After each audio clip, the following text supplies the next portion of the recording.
Bonjour, chers frères et sœurs de la Côte d'Ivoire.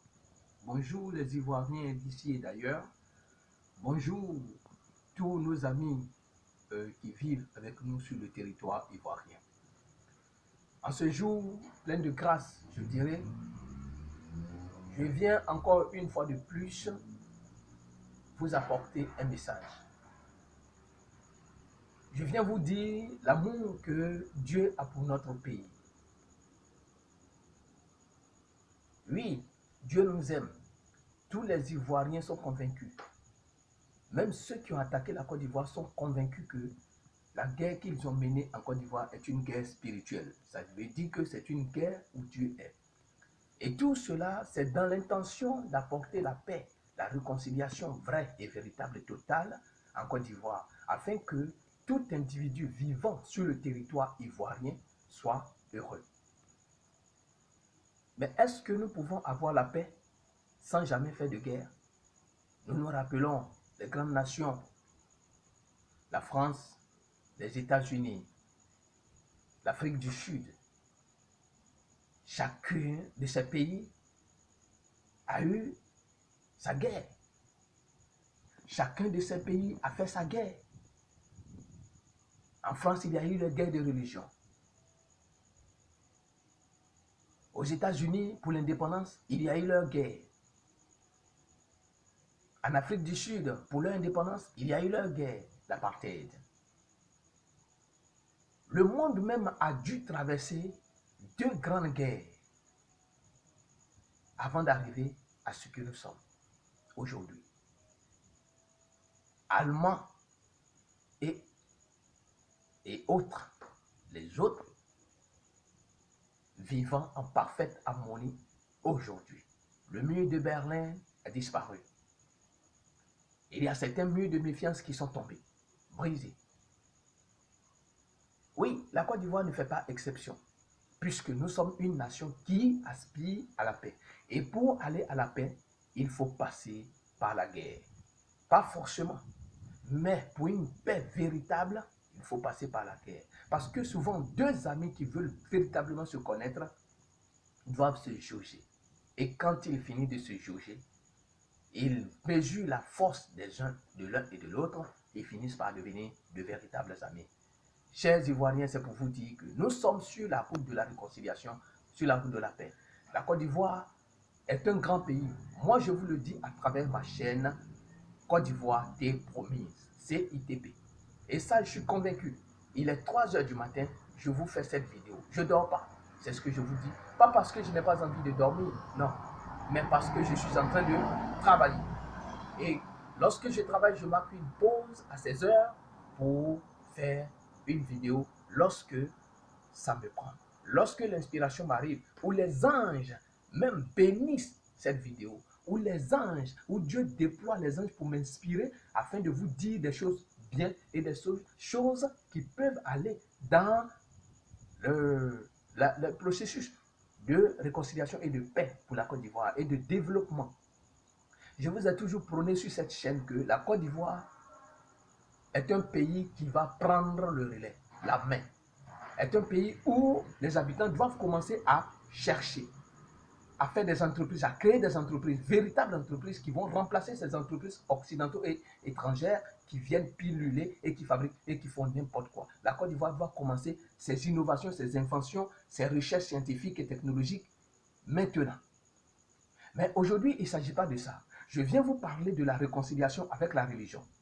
Pour que nous soyons en paix, la Côte d'Ivoire ne peut pas se passer du chrétien. La Côte d'Ivoire ne peut pas se passer du musulman, ni du bouddhiste, ni du rose-chrétien, ni du marabout. Parce que c'est des assortiments que Dieu nous a donnés afin que la sauce soit efficace. Ne dit-on pas que trop de viande finissent par gâter la sauce? Non, trop de viande ne gâte pas la sauce. Mais les mélanges hétéroclites, c'est-à-dire je prends du poisson, du crabe, du margouillat, ainsi de suite, des escargots, des caméléons, pour la même sauce, ça a un effet qui n'est pas conseillé. Même les hommes de santé le disent. Aujourd'hui, je vais vous dire chrétiens, musulmans, les deux grandes tendances qui se disputent la part de Dieu. La paternité. Le Fils est, je suis le Fils de Dieu, Dieu est mon Père, je suis le Fils de Dieu, Dieu est mon Père. Nous ne sommes plus à ce stade de parole, chrétiens et musulmans. Je vous révèle que tôt ou tard, un jour, vous deux, ces deux tendances s'assoiront ensemble et feront un culte. Si toi, prophète, tu as eu la révélation de faire ce culte avec les musulmans, n'hésite pas parce que Dieu l'a déjà prévu quelque part. Si vous l'avez fait, je vais vous dire que c'était inefficace, inaperçu. Reprenez cela. Si toi, imam, ou vous, imam, vous avez reçu cette révélation, cette mission de la part de Dieu d'organiser un culte ensemble avec les chrétiens et musulmans en Côte d'Ivoire, il faut le faire parce que tu seras sur une bonne voie ou vous serez sur une bonne voie. Je vous exhorte à vous aimer, à nous aimer les uns les autres. Vous savez, c'est tellement fort ce que je suis en train de dire pour moi et pour la Côte d'Ivoire parce que j'aime tellement mon pays que je ne peux pas me permettre d'assister à ce cafouillage, surtout dans la religion, parce que la religion joue un rôle important. C'est sur cette base que les Occidentaux ont utilisé et se sont positionnés pour venir diviser la Côte d'Ivoire. Parce qu'ils se sont dit qu'il y a un nord, il y a un sud. En disant qu'il y a un nord, il y a un sud, ils se sont basés sur la religion. Et les Blancs sont très intelligents. Vous voyez les missionnaires, souvent certains missionnaires qui arrivent, ils viennent pour étudier nos mentalités, pour aller transcrire. Et quand ils donnent, vous avez l'impression que ce sont souvent des religieux. Non, ce sont des missionnaires pour le compte du gouvernement, d'un gouvernement européen qui viennent pour voir comment nous fonctionnons sur le plan religieux. Nous sommes trop émotifs. Nous avons tellement de sentiments à exprimer, trop d'émotions. Nous ne prenons pas la raison, nous ne jugeons pas, nous n'analysons pas, nous ne surpesons pas et nous disons n'importe quoi. Je vous exhorte, chers Ivoiriens, chrétiens et musulmans, surtout, donnez-vous la main en ce moment. Que les musulmans aillent vers les chrétiens, que les chrétiens aillent vers les musulmans afin de faire la paix. Dieu va parler à la Côte d'Ivoire. Dieu va bénir puissamment cette nation. Il a déjà déclenché. Mais il faut que nous, les hommes, nous saisissons cette opportunité. Ah, oui, que nous saisissons cette opportunité. Et si nous saisissons cette opportunité, vous allez voir que Dieu va agir véritablement.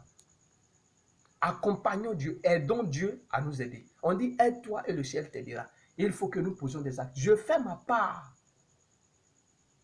Ce que je peux faire, c'est ce que je fais. Je n'ai pas d'argent à donner à quelqu'un. Je ne suis pas milliardaire. Même le milliardaire ne distribuerait pas l'argent. Mais tout ce que je peux vous donner, c'est une parole de la part de Dieu. À 3 heures du matin, si je ne dors pas, si je me suis réveillé pour venir faire cette vidéo, c'est parce que j'ai reçu encore que je dois faire cette vidéo sur la religion. Que musulmans et chrétiens minimisent les effets de la religion. Non, nous sommes tous enfants de Dieu. Même Satan qui détruit le monde a été créé par Dieu. Ça ne veut pas dire que Dieu veut, mais Dieu veut utiliser Satan d'une certaine façon pour motiver les gens à travailler. Le découragement, on peut dire c'est l'effet de Satan parce qu'il te détourne de ton projet. Ne soyons pas découragés. Aimons-nous les uns les autres, chrétiens et musulmans. Laissons les histoires de religion. La religion n'est rien d'autre que notre mentalité, notre façon de penser.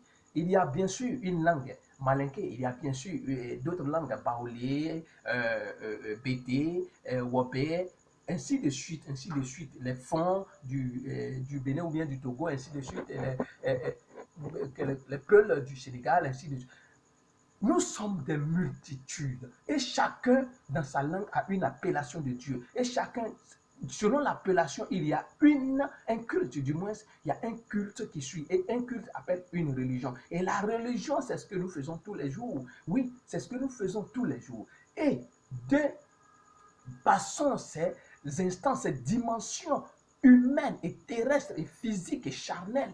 Allons dans la dimension spirituelle et parlons à Dieu. Et écoutons Dieu du moins. Dieu nous parle, écoutons Dieu. Et quand nous avons quelque chose sur notre cœur, parlons à Dieu. Puisqu'on dit Lucifer le fait tous les jours, alors nous aussi parlons à Dieu. Aimons-nous les uns les autres, musulmans et chrétiens, cela nous fera du bien. Associons-nous, aidons-nous pour sauver la Côte d'Ivoire. N'écoutons pas les politiciens, ne suivons pas un politicien qui vient de chez nous. La politique ethnique, non. La politique tribale, non. Défaisons-nous de ça. Rejetons cela, mais suivons le projet de quelqu'un. Suivons un bon projet.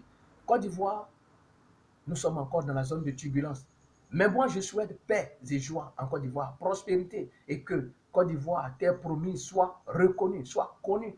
Et que quand vous écoutez, vous voyez, vous visionnez ces vidéos et que vous les partagez et que vous abonnez à cette page afin de pouvoir propager la parole que Dieu nous envoie afin de nous réconcilier. Je suis là pour réconcilier les Ivoiriens. Je suis là pour montrer aux Ivoiriens le projet que Dieu a pour nous.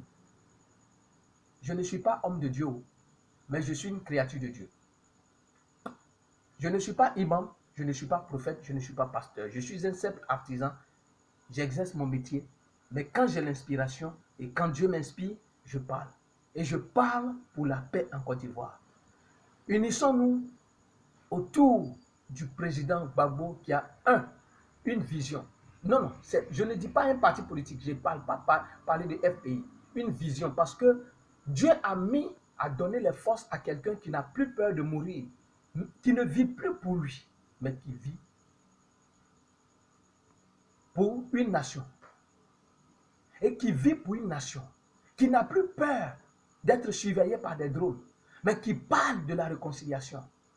Je ne dis pas que, non, moi, je n'ai rien à foutre avec ce monsieur, mais la vision que Dieu a mis avec lui, essayons de suivre cela. Et toute personne qui viendra en Côte d'Ivoire, qui aura la même vision, je voudrais que nous suivions la personne afin que la Côte d'Ivoire rentre dans sa destinée prophétique que Dieu lui a donnée. Je ne suis pas pasteur, je répète, je ne suis pas imam, je ne suis pas... Et qui encore? Je ne suis pas prêtre, mais je suis une simple créature de Dieu qui apporte sa contribution à l'effort de paix. Je vous dis que voici ce que nous devrons faire. Et si nous le faisons, Dieu va nous aider encore plus. À bon attendeur, salut, paix et joie sur la Côte d'Ivoire, prospérité, mais surtout Côte d'Ivoire, terre promise. N'oubliez pas les recherches scientifiques, la recherche technologique, les inventions technologiques et surtout la création d'entreprises afin de laisser des héritages en Côte d'Ivoire, afin de développer, booster la Côte d'Ivoire et de positionner la Côte d'Ivoire au sommet de cette montagne. Et pour y demeurer toujours. À bon entendeur, salut. Dieu bénisse la Côte d'Ivoire, Dieu bénisse les Ivoiriens, Dieu bénisse M. Mbromensa qui a sa structure de traitement, de transformation du café de Côte d'Ivoire qui est située à Adiaké.